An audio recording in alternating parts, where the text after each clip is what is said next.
Sebulan sebelum Prabowo Subianto dan Gibran Rakabuming Raka dilantik sebagai Presiden dan Wakil Presiden Republik Indonesia, Prabowo diketahui menyeleksi orang-orang untuk masuk kabinet dan membantu menjalankan tugas pemerintahan.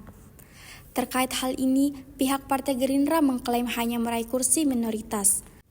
Hal itu diungkapkan Ketua Harian DPP Partai Gerindra Sufmi Dasko Ahmad saat ditemui di hutan kota Pelataran, Senayan, Jakarta, Senin 16 September 2024. Dasko mengaku Gerindra sudah menyarankan siapa yang sebaiknya direkomendasikan ke Kabinet Prabowo. Namun dia tidak bisa mengungkapkan nama-nama tersebut. Dasko mengatakan jumlah menteri di Kabinet Prabowo belum ditentukan. Prabowo saat ini sedang dalam proses penetapan nama dan kriteria pengangkatan kabinet berikutnya. Sebelumnya diberitakan jumlah kementerian di Kabinet Prabowo Gibran sebanyak 44. Dalam hal ini, DPR berencana mengubah Undang-Undang Kementerian Negara dan mengubah batasan jumlah kementerian yang sebelumnya ditetapkan menjadi 34 kementerian.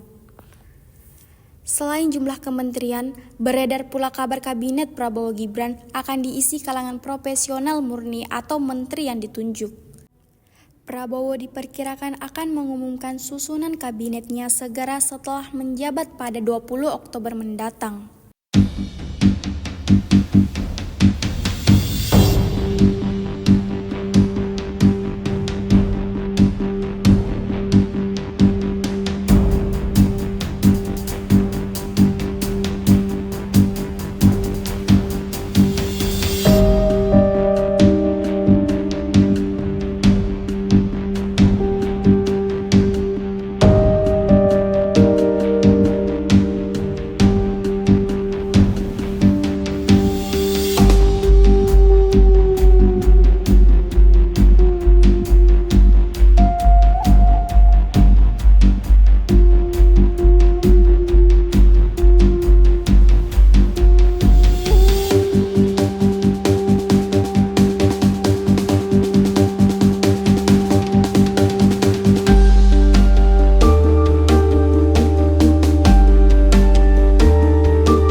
Download Tribun X sekarang, menghadirkan lokal menjadi Indonesia.